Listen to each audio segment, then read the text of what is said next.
Hello बच्चों, स्वागत है आपका। आज हम पढ़ेंगे क्या?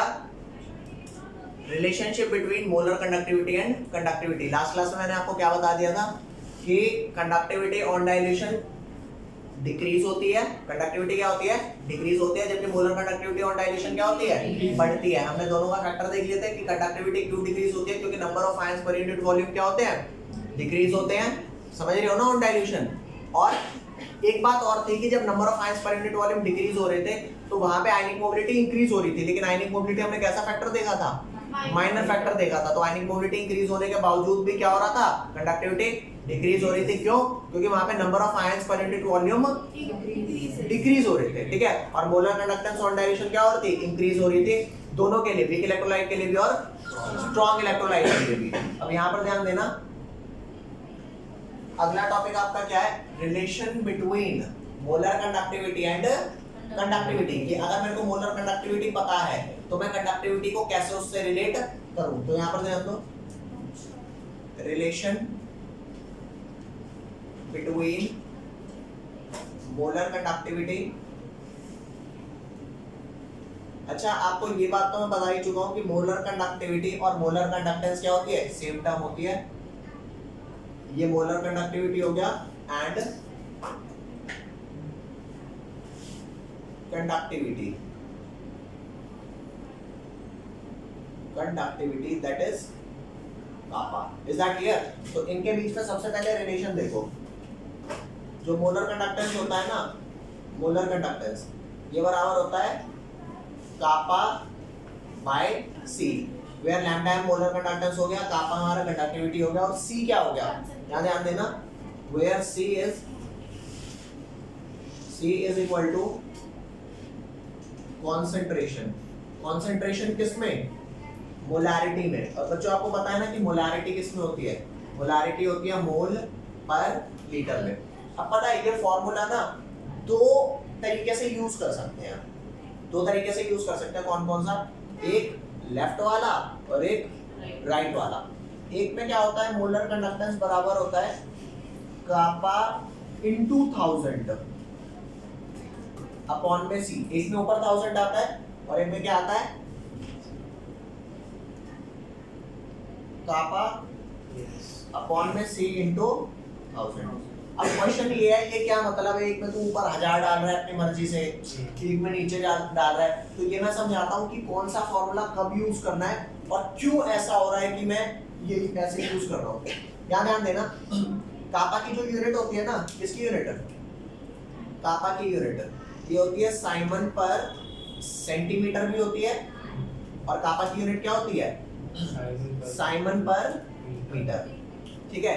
अगर तो पर कॉन्सेंट्रेशन की यूनिट दोनों ही जगह मोल पर लीटर होती है। क्या? मोल पर। यहाँ भी क्या है? मोल पर लीटर। तो इसमें तो कोई फर्क ही नहीं है। फर्क है कापा की यूनिट में। अगर कापा सेंटीमीटर में है तो ऊपर 1000 और मीटर में है तो नीचे 1000। अब मेरी बात सुनना, बच्चा ना भूल जाता है यार किसमें 1000 थी, सेंटीमीटर वाले में या मीटर वाले में। बच्चा ये बात भूल जाता है। तो एक जनरल टर्म मैं बता रहा हूँ आपको, ये याद रखने के लिए, कब 1000 है, कब ऊपर 1000 है, कब नीचे 1000 है। तो तुम मेरे को बताओ कौन सी यूनिट बड़ी होती है? यूनिट सेंटीमीटर या मीटर? मीटर एक बड़ी यूनिट है ना। तो अब बस ऐसे याद रखने के लिए, ये कोई लॉजिक नहीं है इस बात का। मीटर अगर बड़ी यूनिट है तो आंसर बड़ा आएगा, तो उस आंसर को छोटा करने के लिए 1000 से डिवाइड, और सेंटीमीटर छोटी यूनिट है तो आंसर छोटा आएगा। तो उसे लेवल में लाने के लिए क्या करेंगे? 1000 से। नहीं आई बात समझ?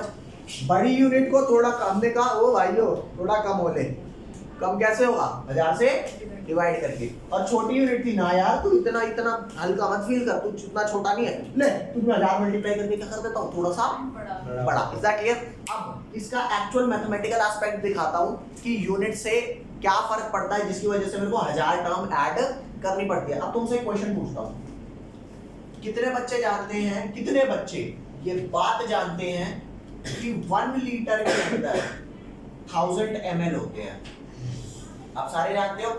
अच्छा, 1 ml जो होता है वो 1 सेंटीमीटर क्यूब होता है। 1 ml क्या होता है? 1 सेंटीमीटर क्यूब। समझ रहे हो? तो 1000 ml कितना हो गया? 1000 सेंटीमीटर क्यूब। तो 1 लीटर में कितना हो गया बेटा 1000 सेंटीमीटर क्यूब। ये बात जानते हो नहीं जानते? जानते हो ना। इसको यहाँ पे थोड़ा सॉल्व करते हैं। वही दो पार्टीशन कर देता हूँ, एक लेफ्ट और एक राइट। तो 1 लीटर में 1000 सेंटीमीटर क्यूब है, तो क्या मैं ये बात कह सकता हूँ, एक फ्रेज लिख सकता हूँ कि 1000 सेंटीमीटर क्यूब इज प्रेजेंट पर लीटर ऑफ सॉल्यूशन। अरे बोलो 1000 सेंटीमीटर क्यूब वॉल्यूम होता है पर लीटर। Is that clear? तो यहाँ पर ध्यान देना, इस वाले पार्ट को कैसे सॉल्व करूंगा। ये रहा आपका मोलर कंडक्टिविटी, ये रहा आपका कापा, ये रहा आपका कौन सी। सी की यूनिट क्या है गाइस? अरे बोलो सी की यूनिट है मोल पर लीटर, और कापा की यूनिट क्या है? साइमन पर सेंटीमीटर। अच्छा -1 आएगा ना। तो क्या मैं ये कह सकता हूँ कि 1000 सेंटीमीटर क्यूब होता है पर लीटर। Is that clear? ये बात बोल सकता हूँ कि नहीं बोल सकता? एक बात बता, मेरे को छोटी सी बात बताना। अगर मैं तुम्हें कहूँ कि मैं 1000 वाला फैक्टर नहीं लगाता, क्या 1000 वाला फैक्टर नहीं लगाता, तो मोलर कंडक्टिविटी की यूनिट साइमन पर सेंटीमीटर पर मोल लीटर आती कि नहीं आती? कितनी टर्म्स आती? साइमन 1, सेंटीमीटर 2, मोल 3 और लीटर 4 टर्म्स आती ना। तो मैंने कहा यार क्या मैं लीटर को सेंटीमीटर से रिलेट कर सकता हूँ? तो मुझे ये पता लगा हाँ सेंटीमीटर क्यूब को लीटर से रिलेट किया जा सकता है, क्योंकि सेंटीमीटर क्यूब ml ही होता है और ml लीटर से रिलेट होता है। तो यहाँ पर ध्यान देना, मैंने कहा अच्छा तो एक काम करता हूँ, सेंटीमीटर और लीटर को ना थोड़ा बैलेंस करने की कोशिश करता हूँ, देखता हूँ होता है कि नहीं होता। तो यहाँ ध्यान दो 1000 सेंटीमीटर क्यूब पर लीटर, ये वाली बात कैसे आई, ये बात समझ गए? ठीक है, अब यहाँ ध्यान दो, ये जो तुम्हारा सेंटीमीटर क्यूब है वो सेंटीमीटर -1 से मल्टीप्लाई होकर क्या हो जाएगा? Centimetre square. और ये पर लीटर से पर litre cancel out. Is that clear? अरे बोलो। तो आपकी यूनिट, मैं कहता हूँ यहाँ पे कुछ वैल्यू होगी, यहाँ 1000 वैल्यू और यहाँ कुछ वैल्यू है, तो ओवरऑल आपका जो सॉल्व हो क्या आएगा, उसकी यूनिट क्या आ जाएगी? साइमन सेंटीमीटर स्क्वायर पर मोल। अरे बोलो भाई पर मोल। ये बात समझ में आई कि नहीं आई? कैसे भाई? मैंने लीटर से लीटर काट दिया ना, और वो जो सेंटीमीटर यूनिट था वो क्यूब के साथ हो गया। नहीं आई बात समझ? ठीक है, तो ये आपका हो गया कि कापा इंटू 1000 बाय सी। कापा की जो वैल्यू वो साइमन पर सेंटीमीटर में डाल देना, सी की जो वैल्यू मोल पर लीटर में वो डाल देना, इंटू 1000 डाल देना। You will get automatically the unit of the molar conductance to be siemens centimetre square per mole. Is that clear और नॉट? अब यहाँ पर ध्यान दो, तुम में से कितने बच्चे जानते हैं कि 1 मीटर क्यूब में 1000 लीटर होता है? हो सकता है ज्यादातर बच्चों को ना पता हो। 1 मीटर क्यूब में आपको बता दूं, एक ऐसा बॉक्स लो जिसकी लेंथ 1 मीटर हो, ऐसे ही हाइट भी 1 मीटर हो और ब्रेड्थ भी 1 मीटर हो। अरे बोलो तो एक काफी बड़ा बॉक्स बन जाएगा। तो उस बॉक्स के अंदर 1 मीटर क्यूब का जो बॉक्स बनेगा उसमें 1000 लीटर पानी आता है। तो 1 मीटर क्यूब 1000 लीटर हो गया। क्या इस बात को ऐसे लिखा जा सकता है कि 1000 लीटर्स पर मीटर क्यूब होता है? अरे बोलो, किसी भी चीज का वॉल्यूम 1000 लीटर होता है ना पर मीटर क्यूब। ठीक है, तो अब यहाँ पर ध्यान दो, जो मेरा फार्मूला है क्या, lambda m is equal to kappa by C. आपको पता है कापा साइमन पर मीटर में है और सी क्या है, मोल पर लीटर में। तो अगर मैं लीटर काटना चाहता हूँ तो सी यहाँ पर ध्यान दो, यहाँ पे क्या डालूंगा 1000 क्या 1000 लीटर्स पर मीटर क्यूब, ये डाल सकता हूँ ना क्या भाई? 1000 लीटर पर मीटर क्यूब डाल सकता हूँ। अब चेक कर कॉन्सेंट्रेशन की यूनिट क्या होगी, मोल पर लीटर, और कापा की यूनिट क्या होगी, साइमन पर मीटर। तो चेक करके देख, ये लीटर से लीटर इनवर्स कैंसिल आउट हो गया, और ये जो मीटर माइनस क्यूब है ऊपर जाके क्या होगा, मीटर क्यूब, और मीटर क्यूब मीटर -1 क्या हो गया, मीटर स्क्वायर। तो आपकी यूनिट क्या आ गई, साइमन मीटर स्क्वायर पर मोल। तो आप बस फॉर्मूला में क्या डालेंगे, यहाँ पर ध्यान दो, आप मोलर कंडक्टेंस का फॉर्मूला ये डालेंगे, कापा ऊपर किसमें, साइमन पर मीटर में, और नीचे सी किसमें, मोल पर लीटर में, और यहाँ पर क्या 1000, तो यूनिट अपने आप इसकी क्या निकल के आ जाएगी, इसकी यूनिट अपने आप निकल के आ जाएगी Simon metre square per mole. Is that clear? इसको फटाफट लिखो, देखो उसे तसल्ली से, ना समझ आए तो बताओ। एक सामने आ जा बच्चों, ध्यान से देखना, ये क्वेश्चन ना बहुत ज्यादा इंपॉर्टेंट है, और आपको जान के पता नहीं खुशी होगी कि नहीं होगी कि 3 मार्क्स का पेपर में आता है और फ्रीक्वेंटली आस्क्ड क्वेश्चन है, मतलब आता ही आता है, ऐसे चांसेस इसके 94% से ज्यादा है। तो अब क्वेश्चन क्या कह रहा है, क्वेश्चन ये कह रहा है कि एक सॉल्यूशन है, उसकी रेजिस्टेंस दे रखी है, resistance of a conductivity cell. Conductivity cell ना एक डब्बा होता है, एक्चुअल में क्या होता है वो भी मैं आगे बताऊंगा, फिलहाल आप ये मान लो एक कंटेनर टाइप होता है जिसके अंदर सॉल्यूशन को डालते हैं, समझ रहे हो। और एक कंडक्टिविटी सेल जब तक आप चेंज नहीं करोगे तो उसका सेल कांस्टेंट चेंज नहीं होगा। तो यहाँ पे क्या कह रहा है, रेजिस्टेंस ऑफ कंडक्टिविटी सेल, उस कंडक्टिविटी सेल के अंदर क्या फील्ड है, conductivity cell filled with 0.1 molar, मतलब कंसंट्रेशन दे दी 0.1 मोलर KCl फील्ड है, और उसकी रेजिस्टेंस कितनी दे रखी है 100 ओम। ओके, उसके बाद ये पहला मतलब जो कंडक्टिविटी सेल की बात कर रहा हूँ उसमें 0.1 मोलर क्या डाला KCl, उसकी रेजिस्टेंस कितनी निकली 100 ओम। उसके बाद कह रहा है कि वही कंडक्टिविटी सेल था, ये वाला सॉल्यूशन निकाल दिया और दूसरा सॉल्यूशन डाला उसी सेम कंडक्टिविटी सेल पे। If the resistance of same cell, same conductivity cell, लेकिन इस बार क्या फिल किया है 0.1 वाला नहीं, क्या फिल किया है when filled with 0.02 mole per litre, उसकी रेजिस्टेंस आई इतनी। ओहो, मतलब कि दो सॉल्यूशन जिनकी कॉन्सेंट्रेशन क्या है, एक की 0.1 मोलर और एक की क्या है 0.02, दोनों की रेजिस्टेंस निकाल ली, मजा आ गया। ठीक है भैया, अब क्या रहा है कि ये डाटा हमें दे दिया, अब वो कह रहा है calculate the conductivity and molar conductivity of 0.02। क्या निकालने को कह रहा है, कंडक्टिविटी कापा और मोलर कंडक्टिविटी लैम्डा एम निकालने के लिए कह रहा है 0.02 वाले की। अच्छा 0.01 वाले की नहीं निकालनी क्या, पता नहीं मेरे को किसकी कह रहा है 0.02 वाले की, प्रोवाइडेड द कंडक्टिविटी ऑफ 0.1। ओहो, इसकी तो कंडक्टिविटी दे, हाँ नहीं आई बात समझ। यहाँ पर ध्यान दो, मैं इसी चीज को यहाँ लिख देता हूँ कि सॉल्यूशन में जब भी मैं सॉल्यूशन लिखता हूँ तो सबसे पहले बच्चों वो गिवन बातें लिखते हैं, नहीं लिखते क्या, वो मैथ्स में लिखते हैं भाई, सब जगह लिखते हैं। ठीक है, तो गिवन क्या क्या है चेक करके देख। You guys are provided with 2 different solutions. The first one which has concentration 0.1 mole per litre, अरे बोलो KCl, और इसकी रेजिस्टेंस कितनी दे रखी है बेटा 100 ओम। और यहाँ पे क्या रखा है, अनदर सॉल्यूशन जिसका कंसंट्रेशन 0.02 मोल पर लीटर, अरे बोलो इतना KCl, और इसकी रेजिस्टेंस कितनी दे रखी है 520 ओम। वो कह रहा है इसका कापा निकालो और इसका क्या निकालो मोलर कंडक्टिविटी, प्रोवाइडेड इसका कापा की क्या वैल्यू दे रखी है 1.29 साइमन पर मीटर। Is that clear? फटाफट इसको लिख लो जल्दी से। अच्छा, आप लोगों ने क्वेश्चन में ये देख लिया कि कहाँ क्या मटेरियल दे रखा है। अब ये राइट पोर्शन मिटा दूं, ये फॉर्मूला आपने कॉपी में लिख लिया है, रेफर करना है इस फॉर्मूले को, अभी जरूरत पड़ेगी। अच्छा, जैसे यहाँ पे कापा की वैल्यू साइमन पर मीटर में गिवन है, तो कौन सा फॉर्मूला यूज करूंगा, लेफ्ट या राइट? राइट वाला, क्योंकि राइट वाला साइमन पर मीटर का है ना, समझ गए। तो वही है, कापा अगर साइमन पर सेंटीमीटर में देता तो मैं लेफ्ट वाला कर लेता, फर्क नहीं है, कोई नहीं है। अब अगर आपने ये सारा लिख लिया है तो इसको हम क्या करते हैं, रब कर देते हैं। ले भाई, इसको कर दिया रब।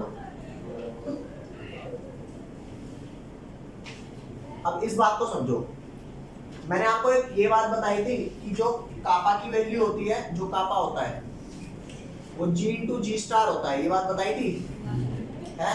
और वहां पे G क्या बताया था मैंने आपको, G मैंने आपको बताया था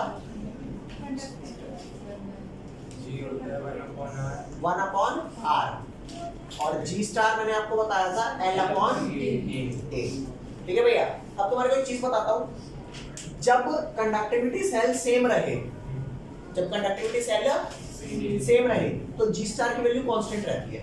चेक कर, इसी कंडक्टिविटी सेल में आपका 0.1 मोलर सॉल्यूशन था और इसी वाले में 0.02 मोलर था, तो जो जी स्टार की वैल्यू यहाँ होगी, सेम जी स्टार कहाँ हुआ, यहाँ पर। तो लिंक क्या है दोनों क्वेश्चन के बीच में, जी स्टार। जी स्टार मतलब कि एसी वेटर दोनों में ये नहीं, जी स्टार का मतलब है जो कंडक्टिविटी सेल है, कंटेनर टाइप होता है। तुमने स्कूल में बीकर देखा है? अच्छा, मतलब हमने उसी में बाकी डाला इसलिए वो जी स्टार थे। हाँ, KCl की जगह तू NaCl डाल देता तो भी जी स्टार। हाँ, तो भी जी स्टार क्या रहता, सेम रहता। मतलब G star dependent on conductivity cell. तो यहाँ पर आप एक बात लिख लो कि जी स्टार क्या लिखोगे, जी star will remain same as long as conductivity cell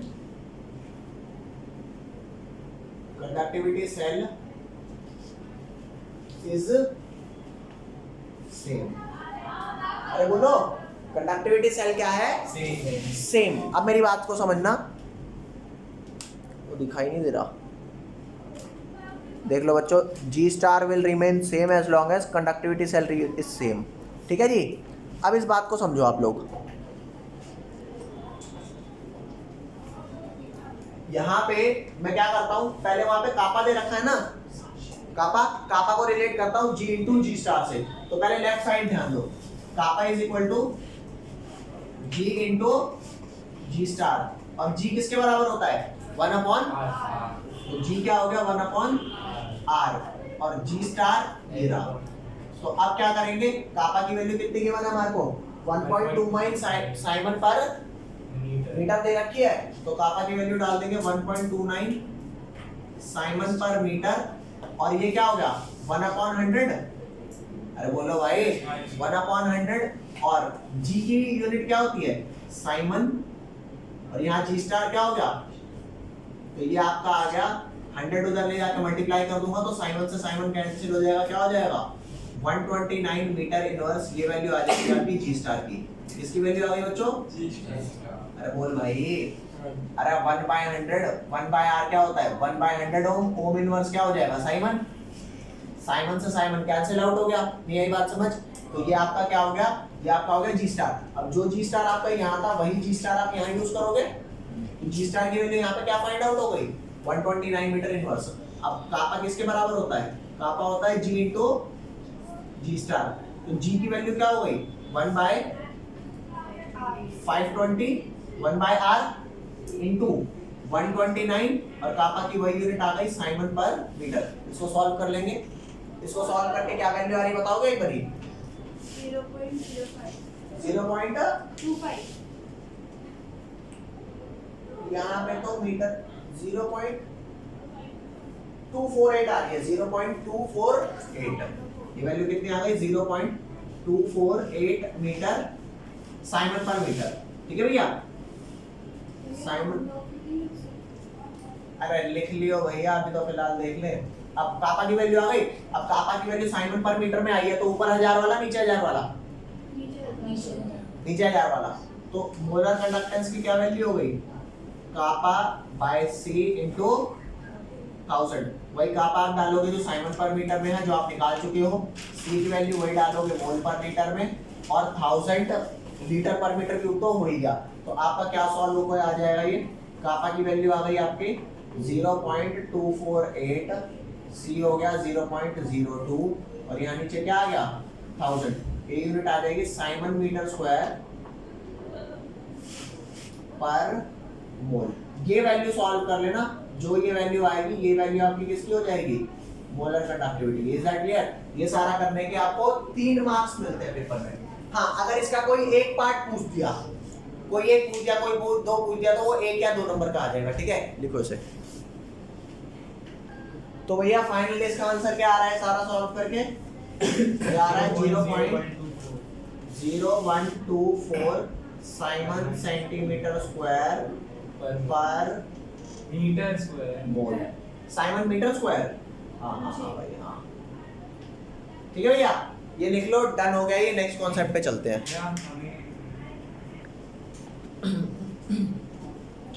next topic है आपका मोलर कंडक्टिविटी। मैंने आपको क्या बताया था, मोलर कंडक्टिविटी ऑन डाइल्यूशन बढ़ता है घटता है?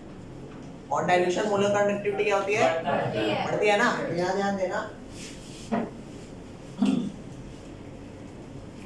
Molar conductivity on dilution increases.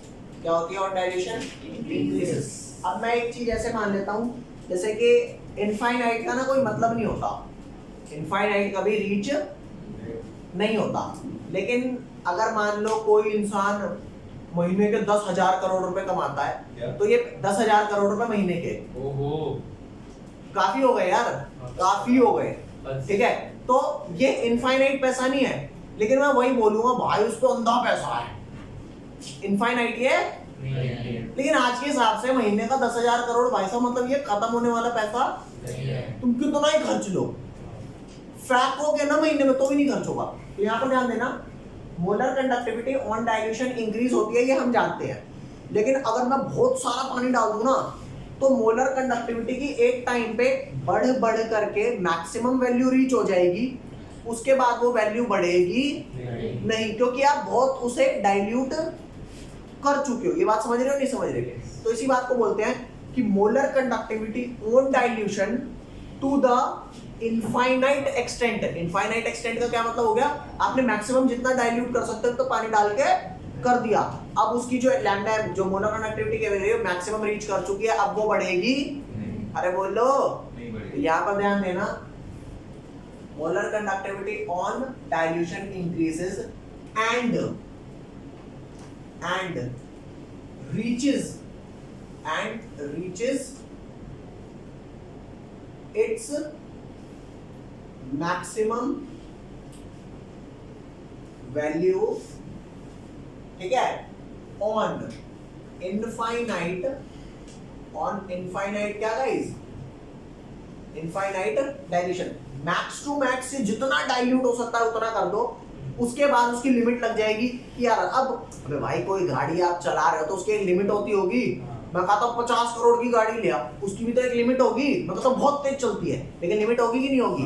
तो वही चीज है कि lambda M on dilution increases and reaches its maximum value on infinite dilution and this maximum value is called limiting. Limit लग गई ना, limiting molar conductivity. Is that clear? Yes. On infinite dilution and is called limiting molar conductivity। क्या बोलेंगे guys? Limiting molar conductivity. अब यहाँ ध्यान देना, lambda naught M उसका सिंबल होता है, किसका? लिमिटिंग मोलर कंडक्टिविटी का सिंबल क्या होता है guys? Lambda naught M. Is that clear? तो क्या, अच्छा यहाँ ध्यान देना, अगर किसी चीज को मैं इनफाइनाइट डाइल्यूट कर दूं, सॉल्यूशन था उसमें पानी पानी पानी पानी भाई साहब बहुत सारा पानी डाल दिया, तो ये नहीं कहूंगा कि यार सॉल्यूट का तो इंपैक्ट ही नहीं पता लग रहा, ऑलमोस्ट जीरो नहीं हो जाएगी कंसंट्रेशन? देखो ऑलमोस्ट जीरो हो जाएगी, इसका मतलब ये नहीं है जीरो हो गई। तो यहाँ ध्यान दो, as concentration approaches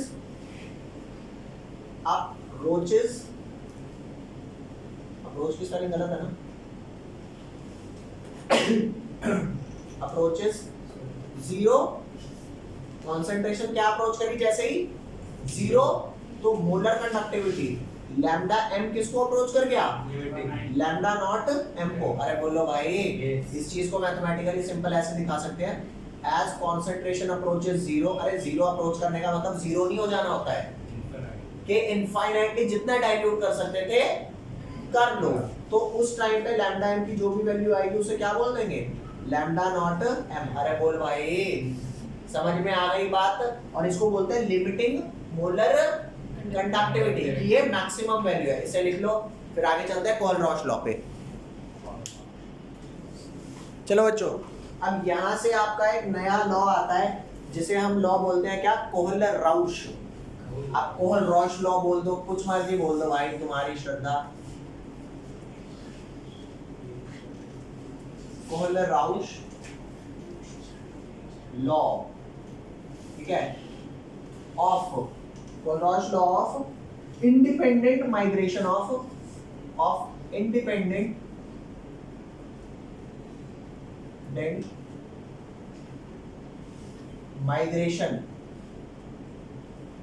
migration of ions, ठीक है, of ions। क्या स्टेट करता है? दिस लॉ स्टेट्स दैट, क्या भाई देखो, दिस लॉ स्टेट्स दैट, इसे लिख लो फिर आपको समझाता हूं। This law states that limiting molar conductivity, that limiting molar conductivity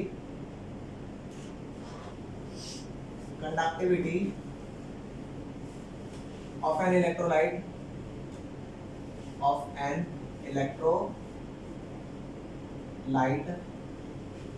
can be represented as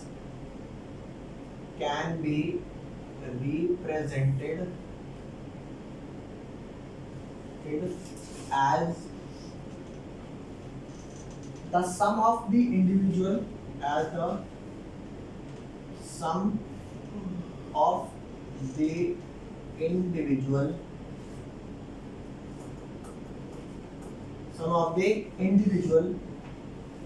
contributions of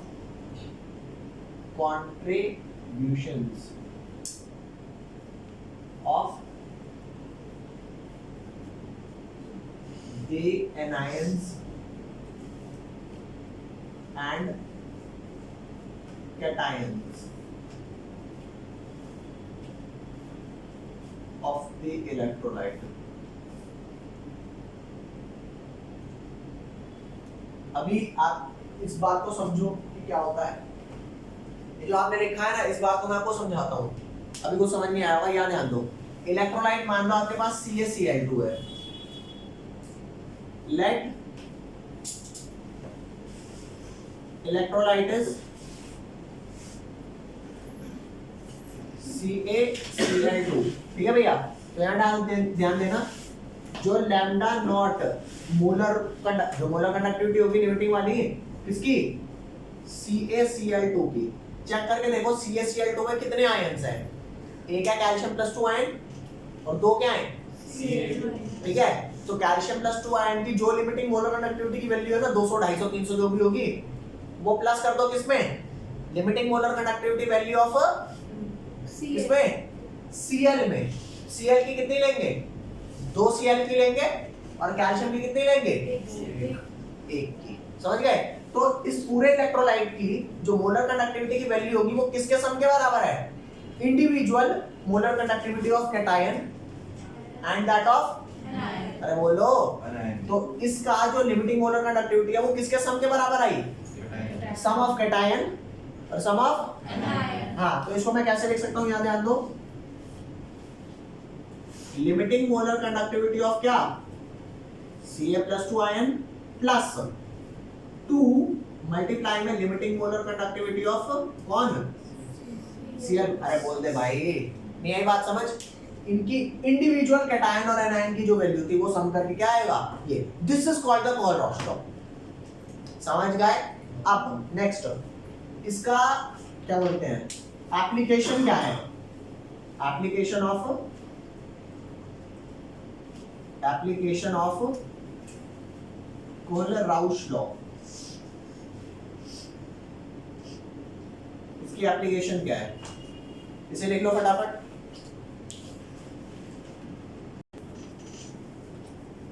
लिखो, पहला, using this law using this law it is possible to calculate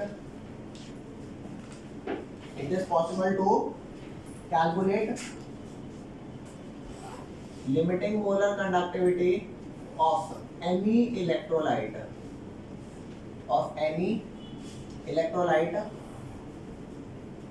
from limiting molar conductivity of any ion लिखने की बजाय आप लिख लो of individual ions। अरे बोलो पहला समझ में आया नहीं आया? सेकंड लिखो, for weak electrolytes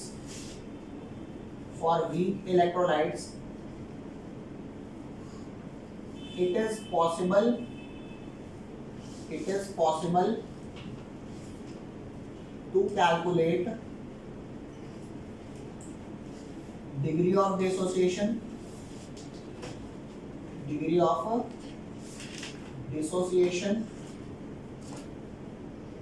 alpha and dissociation constant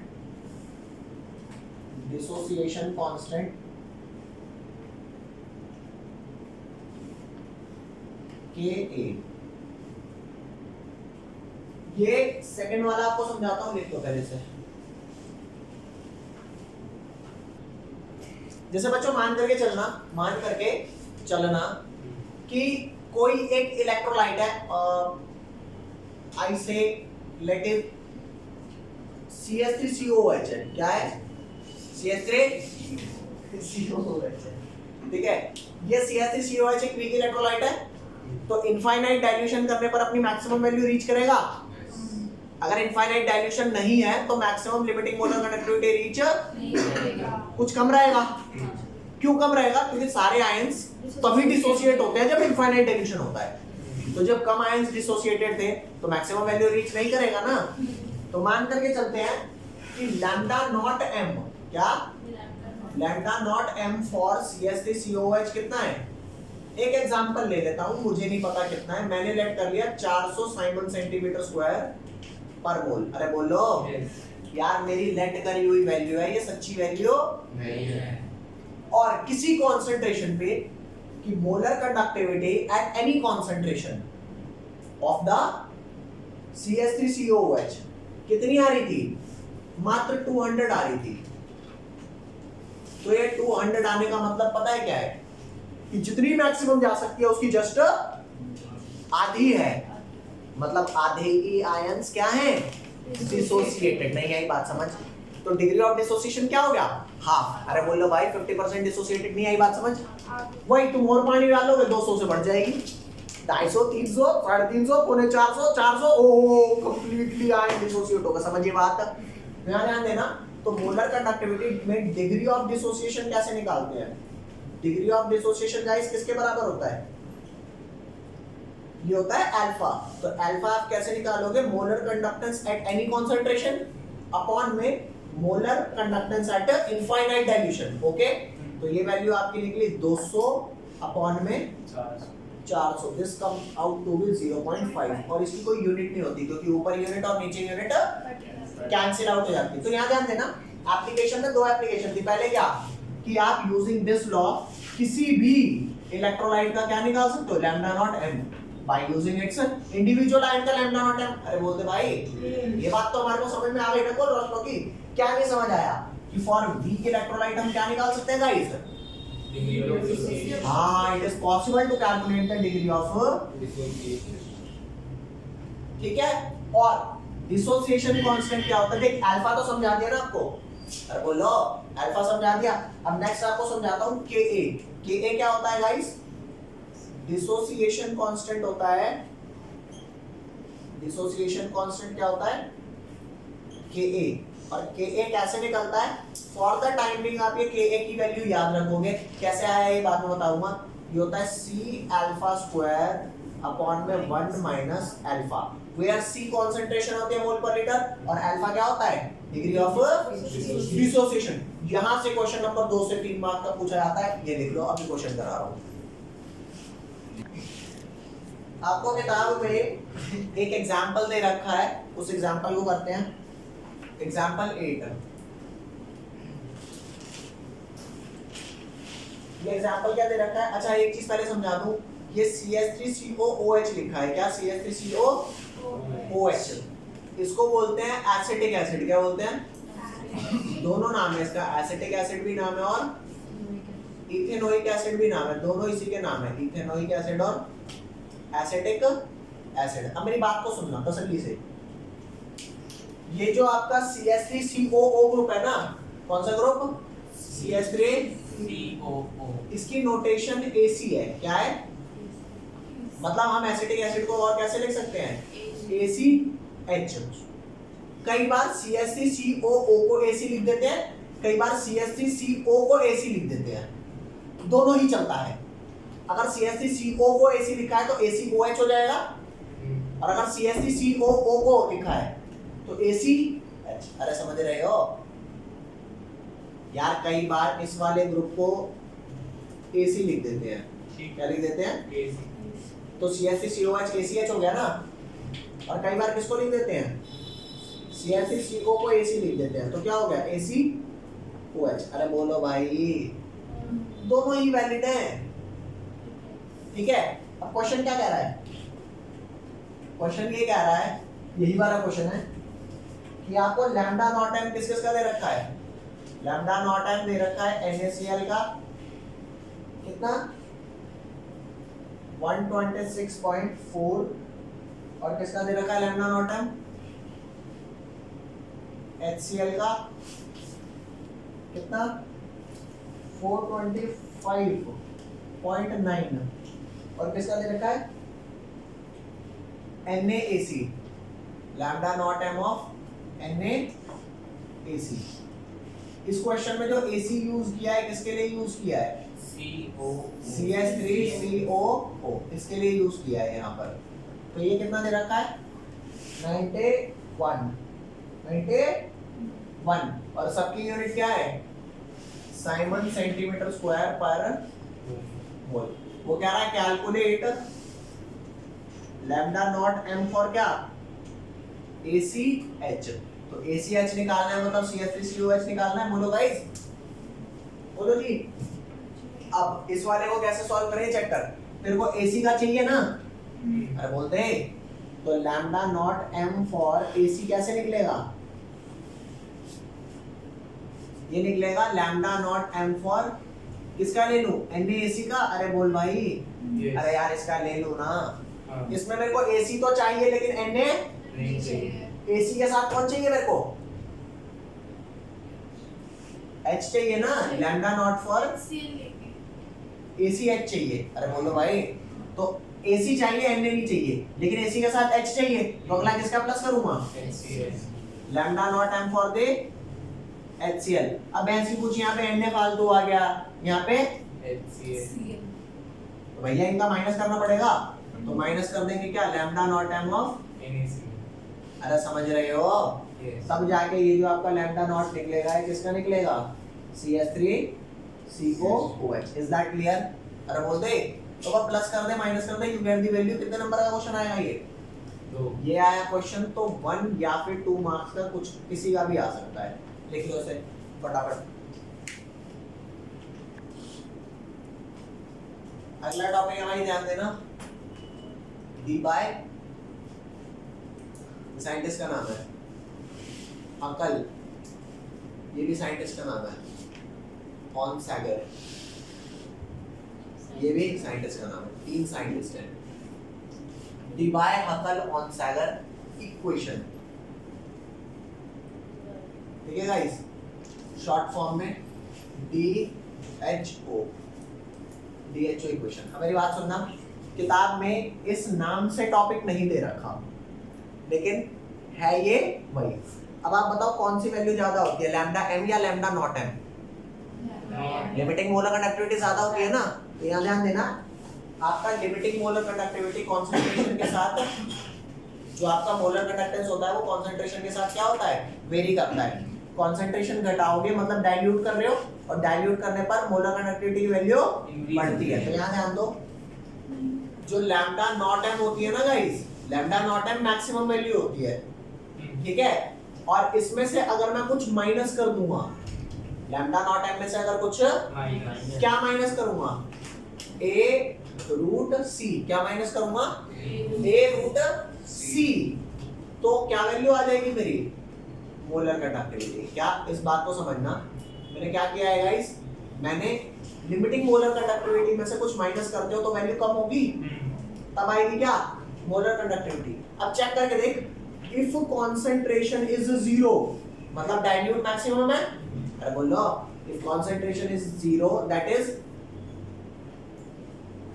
infinite dilution, अरे बोल दे भाई, इनफाइनाइट डाइल्यूशन। तो अगर कॉन्सेंट्रेशन 0 है मतलब इनफाइनाइट डाइल्यूशन है, तो चेक करके देख लैम्डा एम की वैल्यू किसके बराबर आ जाएगी, कॉन्सेंट्रेशन अगर 0 है तो 0 का रूट 0 और 0 into a 0 मतलब लैम्डा एम की वैल्यू किसके बराबर आ जाएगी, लिमिटिंग वैल्यू ना, अरे बोलो। लेकिन वो तो तब है ना जब कॉन्सेंट्रेशन की 0 है, लेकिन अगर कॉन्सेंट्रेशन की कुछ वैल्यू है, मैं कहता हूं जितनी ज्यादा से ज्यादा हो सके, तो कॉन्सेंट्रेशन जितनी ज्यादा होगी उतना ज्यादा बड़ा नंबर होगा, जितना ज्यादा बड़ा नंबर होगा उतना बड़ा नंबर डिक्रीज करोगे, माइनस करोगे, और इसकी वैल्यू उतनी, समझ गए। ये क्वेश्चन समझ आई कि नहीं आई? आप बस एक ही चीज लिखो, where C is equal to concentration in whole per liters, और A क्या है यहाँ पे, कांस्टेंट है जिसकी वैल्यू फिलहाल अभी आपको नहीं जानती। ये क्वेश्चन समझ आई कि नहीं आई, कि जितनी ज्यादा कंसंट्रेशन होगी उतना ज्यादा ये बड़ी टर्म होगी और उतना ही माइनस करना पड़ेगा। कंसंट्रेशन कम रखो या 0 रखो, बराबर आ जाएगी वैल्यू। समझ गए बात, बोलो। अब इसका वेरिएशन बता रहा हूं आपको, इसका ये आपका कर्व है, किसके लिए, यहाँ पे रूट ऑफ सी है, इंक्रीज कर रहा है, और यहाँ पर क्या है, मोलर कंडक्टिविटी ऊपर इंक्रीज कर दिया है। स्ट्रॉन्ग इलेक्ट्रोलाइट के लिए कर्व ऐसा जाता है, ऐसा, कैसा, सीधा कर्व है ना, अरे बोलो। स्ट्रॉन्ग इलेक्ट्रोलाइट का कर्व कैसा है, सीधा। यहाँ पे लिख लो, ये आपका स्ट्रॉन्ग इलेक्ट्रोलाइट का कर्व है।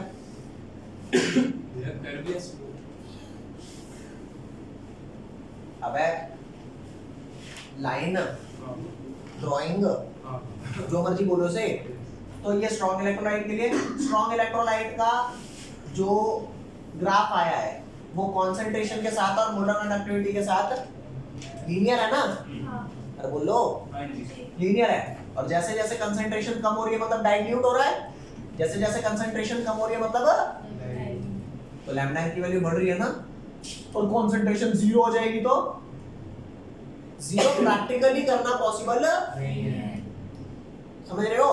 तो मैं ऐसी लाइन नहीं ले जा सकता 0 तक, ये 0 हो गई कर तो दी नहीं, इसको हम क्या करेंगे, एक्स्ट्रापोलेट। क्या करेंगे, एक्स्ट्रापोलेशन का मतलब ये है कि इतिहास आपने देखा कि जो मोलर कंडक्टेंस का जो कर्व आ रहा है स्ट्रॉन्ग इलेक्ट्रोलाइट के लिए, वो सीधा ही जा रहा है, कि जैसे जैसे कंसंट्रेशन घट रही है इसकी वैल्यू बढ़ रही है। तो मैं ये एज्यूम कर लेता हूँ कि इतिहास में ये सीधा आया है, तो भविष्य में भी आगे कहाँ जाएगा, हाँ। तो ये आप कंसंट्रेशन 0 नहीं कर सकते कभी किसी उसकी सॉल्यूशन की, तो कहते हैं यार क्या वैल्यू होगी, कहते हैं यार इसको एक्स्ट्रापोलेट करने का मतलब होता है जितना आ चुका है उतना ठीक है, उसके बाद वैसे ही एक्सटेंड करके देख ले जैसा पीछे से होता आया है। अरे बोलो भाई, ये यहाँ पे आ गया, ओ ये हो गया एक्स्ट्रापोलेटर। तो तू बता कि 0 कंसंट्रेशन पे जो लैम्डा एम की वैल्यू आती है उसे क्या बोलते हैं, लिमिटिंग मोलर कंडक्टिविटी। तो ये वाली वैल्यू कौन सी हो गई, हाँ, क्या इससे ऊपर वैल्यू जाएगी, तो this is the maximum value of limiting molar conductivity that can be reached. Is that clear? मेरी बात सुनो, मेरी बात तसल्ली से सुनो। लीनियर बिहेवियर होता है स्ट्रॉन्ग इलेक्ट्रोलाइट के लिए, जबकि कुछ इस टाइप का बिहेवियर होता है अरे इनवर्स का जैसा ग्राफ होता है, हाँ। ये बिहेवियर होता है किसके लिए? वीक इलेक्ट्रोलाइट के लिए। वीक इलेक्ट्रोलाइट में पहले आपने कंसंट्रेशन घटाई, कुछ खास इंक्रीज नहीं आया, अरे बोलो, बाद में एकदम से ग्रोथ आई। एक वीक बच्चा होता है ना, जब तक वो वीक रहता है ना, शुरुआत में नया टीचर मिलता है तो शुरुआत के 10-20 दिन, 30-40 दिन में कुछ खास पता, 10-15 दिन में पता नहीं लगता, लेकिन जैसे जैसे टीचर उसे बैक ऑफ कॉन्सेप्ट कराता जाएगा तो बच्चा चीजों को रिलेट करके थोड़ा जल्दी जल्दी ग्रो नहीं करने लगेगा, बोलो। तो यहाँ पे एक टाइम तक बिल्कुल ग्रोथ नहीं हो रही कंसंट्रेशन घटाने पर, और एक टाइम पे क्या हुआ है, सडन इंक्रीज हुआ है, ठीक है। तो वीक इलेक्ट्रोलाइट, देखो तुम्हें ये बात तो पता है ना, इनवर्स का ग्राफ कभी वाई एक्सिस को टच नहीं करता। अरे ये बात नहीं पता? अरे बोलो, ये बात नहीं पता क्या? कोई नहीं, मैं बताता हूँ। इनवर्स का कर्व ऐसा होता है, इनफाइनाइट से आ रहा होता है और ऐसे ऐसे जाता है। तू मेरे को एक बात बता दे, 1 है, 1 को चाहे मैं कितने ही बड़े नंबर से डिवाइड कर दूं, 1 करोड़, 10 करोड़, 1000 करोड़, 50,000 करोड़, आंसर कभी जीरो आएगा? तो ये इनवर्स का कर्व होता है। अरे 1/x का कर्व ये होता है। तो ये एक्सपोनेंशियल ऐसा सही होता है कि ये जितना मत देख, थ्योरेटिकली तो ये इनफाइनाइट जा सकता है ना, लेकिन इस केमिस्ट्री में साइंस ये क्या किया है कि लैम्डा नॉट m से ऊपर वैल्यू, समझ गए? तो अब मैं आपको ज्यादा कुछ समझा ही नहीं रहा, फिलहाल इतना ध्यान दो कि वीक इलेक्ट्रोलाइट के लिए कर्व लीनियर नहीं है और स्ट्रॉन्ग इलेक्ट्रोलाइट के लिए एक्सट्रापोलेशन किस पे पॉसिबल है? लीनियर में। इस वाले में पॉसिबल है क्योंकि ये एक्सट्रापोलेट कर भी दो तो ये तो वाई एक्सिस को कभी टच ही नहीं करेगा। अरे समझ रहे हो? ये था आपका डिबाय-हेगल-ओनसाइगर इक्वेशन। ये वाली इक्वेशन पेपर में पूछी जाती है। और स्लोप अगर कोई पूछे तो स्लोप में लीनियर वाले का बता सकता हूँ क्या, -a। क्या होता है slope? -a। Is that clear? ये लिख लो, बाकी फिर हम मिलते हैं इन द नेक्स्ट क्लास। कुछ और टॉपिक कंडक्टेंस के बच गए हैं, वो नेक्स्ट क्लास में खत्म करेंगे, ठीक है?